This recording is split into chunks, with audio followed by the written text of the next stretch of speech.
Olá pessoal, então, agora que vocês já fizeram a leitura, né, sobre temperatura, já aprenderam um pouquinho sobre o que é temperatura, leram também sobre as escalas de temperatura, né, as três escalas mais básicas aí.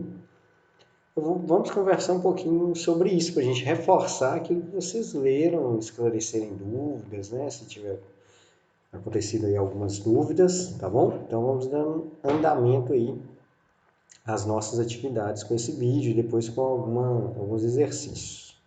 Bom, beleza. Vocês viram lá que o que é temperatura, então? É uma medida do grau de agitação térmica das moléculas, né? Faz muito sentido essa definição, né? A temperatura é o quê? Uma medida da agitação das moléculas. Se está numa temperatura mais baixa, as moléculas, oscilam mais devagar, né? Então elas vão colidir menos umas com as outras, vai aquecer menos, né? O aquecimento é por atrito mesmo, tá? Devido às colisões que ocorrem ali e tal. À medida que vai aumentando a temperatura, você vai fornecendo energia, por exemplo, né? Elas vão ficando mais agitadas, elas começam a colidir mais. E aí vai aquecendo, né? Vai aumentando a temperatura. Então essa temperatura que a gente mede é um grau dessa agitação aqui, ó. Mais quente vai agitar mais frio vai agitar menos. Eu vou mostrar isso para vocês através dessa simulação aqui, né, em que nós temos aqui moléculas. Eu escolhi aqui, olha, moléculas de água, tá? H2O, né? Você pode ver aqui que temos a molécula de oxigênio, essa vermelhinha maior, com duas moléculas de hidrogênio aqui, a molécula de água. E inicialmente ela está aqui, ó, no estado sólido. Olha só, isso aqui é a água no estado sólido. E a temperatura está muito baixa, olha, 146 Kelvin. Tá? Isso daqui, ó, em graus Celsius, olha lá, equivale a menos 127 graus Celsius. Está muito gelado isso aqui, está muito frio, né? E veja que mesmo com a temperatura muito baixa, as moléculas ainda vibram, né? Na verdade, essa vibração sempre vai existir na molécula. Mesmo na menor temperatura possível, que é o 0 Kelvin, ela sempre vai ter algum tipo de vibração, né? Embora a 0 Kelvin ela não consiga ter uma energia cinética, né, para se deslocar, mas ela continua tendo uma vibração. Tá? E a gente percebe que quando está no estado sólido, temperatura muito baixa, como a vibração é menor, as moléculas elas ficam conectadas umas às outras, tá vendo? Elas ficam presas umas às outras, olha. Tem forças intermoleculares aqui, né, que mantém essas moléculas unidas. Então, por isso que fica aquele material sólido, né? Se você vem aqui e aplica uma força na parte superior, o material vai andar como um todo. Ele está ali, essas moléculas todas conectadas umas às outras. E aí o que eu posso fazer? Eu vou fornecer energia para esse gelo aqui, né? E aí à medida que eu vou fornecendo energia, vocês irão perceber, olha lá, que as moléculas vão ficando mais agitadas, tá? Ela já aumentou o grau de agitação, né? Ainda está em um estado sólido. Você pode ver que elas estão conectadas ainda, ó. Tá vendo? Aqui, ó, menos 30 graus Celsius. Só que nesse estado aqui, algumas podem até começar a se desprender, né? Mas ainda está muito frio para isso. Se a gente for aumentando mais, olha só. Eu vou pôr no estado líquido agora para vocês verem, ó, 300 Kelvin aqui mais ou menos, olha. Agora está no estado líquido, ó, 26 graus Celsius. Então veja que interessante, olha só, como foi aumentando o grau de agitação, agora aquelas forças entre as moléculas já não é suficiente para mantê-las unidas, né? Existe ainda essa força, você pode ver que elas ficam próximas, mas não mais presas umas às outras igual estavam. Agora elas já têm um certo grau de liberdade, tá vendo? Elas meio que se locomovem, que hora tem contato com uma, depois vai para lá, uma aqui ó, uma quase escapando, né? Então você vê que elas já estão mais livres. Então estamos aqui no estado líquido. O grau de agitação aumentou, rompendo aquelas forças que mantinham as moléculas presas umas às outras. Se eu continuar aumentando mais um pouquinho, você vai ver que chega aqui num ponto, vamos ver aqui, ó, 321 Kelvin, 48 graus Celsius. A água agora já está bem quentinha, né?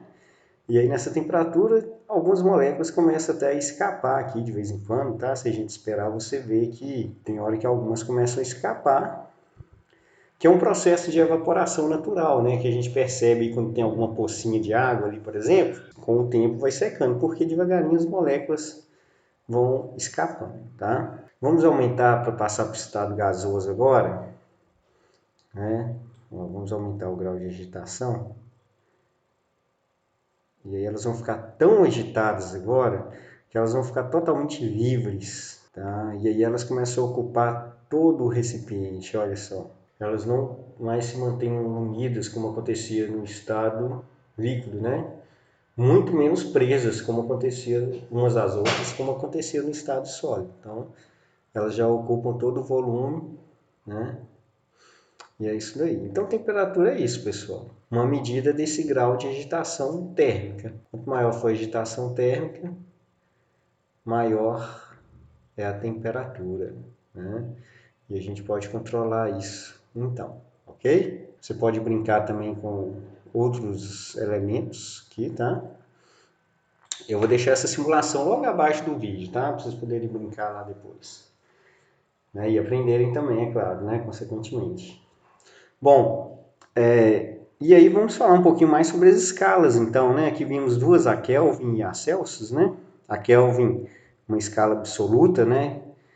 De temperatura, que o mínimo é o zero, né? Por isso ela é usada no sistema internacional.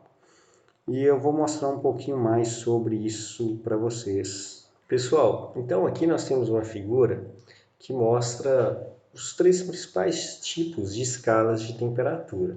Nós temos aqui na primeira figura a escala Celsius, a Fahrenheit e a Kelvin. Vou comentar um pouquinho, né, sobre cada uma delas para reforçar aquilo que vocês leram lá no livro, tá joia? Olha, a escala Celsius, ela foi criada pelo Celsius, né, por isso ela tem esse nome, e o Celsius ele se baseou em características da água para montar a sua escala. Então ele pensou assim, ó, o zero da minha escala vai ser correspondente à temperatura de fusão da água. E o 100 da minha escala vai ser correspondente à temperatura de ebulição da água. Com isso ele dividiu aqui em 100 partes, né? E aí estava criada a escala Celsius, né? Considerando que ela também pode ter valores negativos, né? Se essas divisões prosseguirem aqui abaixo do zero. Tá joia? Então veja que é muito simples criar uma escala de temperatura, você só precisa de algumas referências. O Fahrenheit, mais ou menos na mesma época do Celsius, também criou a escala dele, só que ele já usou outras referências para isso. Uma das referências que o Fahrenheit queria adotar era que ele queria que quando a escala dele chegasse próximo a 100 graus Celsius, isso fosse aproximadamente a temperatura do corpo humano. Tá? Então, se você observar aqui, ó, os 100 graus Fahrenheit corresponde a aproximadamente 37 graus Celsius. E o que ele queria com isso? Ele queria passar a ideia de que quando a temperatura ambiente estiver próximo do 100 Fahrenheit, a gente vai estar naquela sensação já ficando um pouco insuportável, né? Um ponto interessante aqui é que enquanto a graus Celsius tem 100 divisões, os valores da Fahrenheit correspondem a 180 divisões. Isso faz com que a escala Fahrenheit seja uma escala mais sensível à mudança de temperatura, né?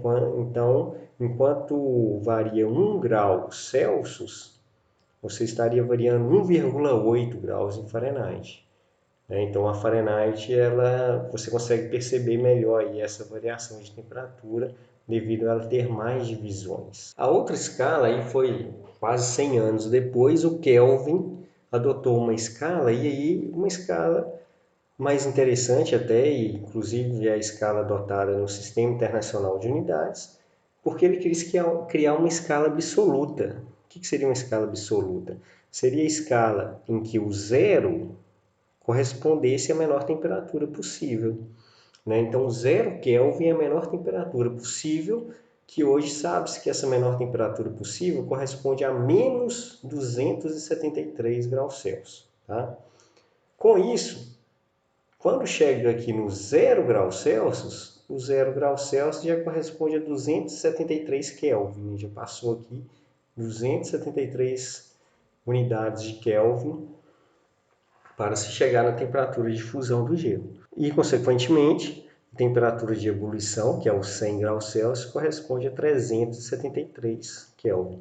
E é interessante a gente perceber aqui ó, que o número de unidades na escala Kelvin corresponde ao mesmo número de unidades na Celsius. Tá vendo? Enquanto você tem 100 divisões de 0 a 100 na Celsius, você também vai ter 100 divisões na Kelvin. Com isso, fica mais fácil converter uma temperatura na outra, né? Quando você trabalha com Celsius e Kelvin. Se você quiser converter uma temperatura que está em Celsius e passar para Kelvin, é só você somar 273. Fica bem simples. Já de Fahrenheit para Celsius, dá um pouquinho mais de trabalho, né? Tem que fazer essa continha aqui para relacionar as duas, tá? E no próximo slide eu vou explicar justamente como a gente chega em uma equação que relacione duas temperaturas distintas. Pessoal, uma coisa que é muito importante também vocês saberem é converter uma escala na outra, tá? Independente de qual escala que seja. Tá igual aqui, por exemplo, nós vamos pegar aqui uma escala em graus Celsius e comparar com a Fahrenheit, né, que nós vimos anteriormente. É só um exemplo, tá? Você poderia comparar aqui a graus Celsius com qualquer outra escala, uma escala que você quis inventar, por exemplo, né? Tem muitos exercícios que usam isso daqui, tá? Você saber encontrar a equação que relaciona duas escalas diferentes.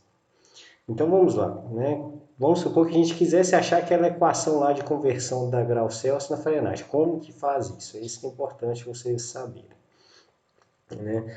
Para isso a gente usa o mesmo princípio lá do Teorema de Tales, que é usado lá na geometria, tá? Que é uma relação, lá é usado como relação entre lados de triângulos, e aqui é utilizado como relação entre as grandezas das duas escalas. E é assim, a gente pega aqui um valor máximo de referência, por exemplo, né, graus Celsius, né, 100 graus Celsius, e um valor mínimo de referência, 0 graus Celsius.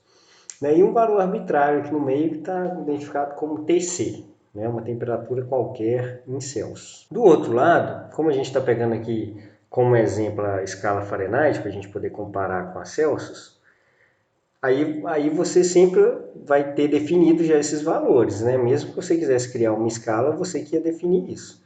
Por exemplo, 100 graus Celsius vai valer quanto na minha escala? Né? Ou 100 graus Celsius vale quanto na Fahrenheit?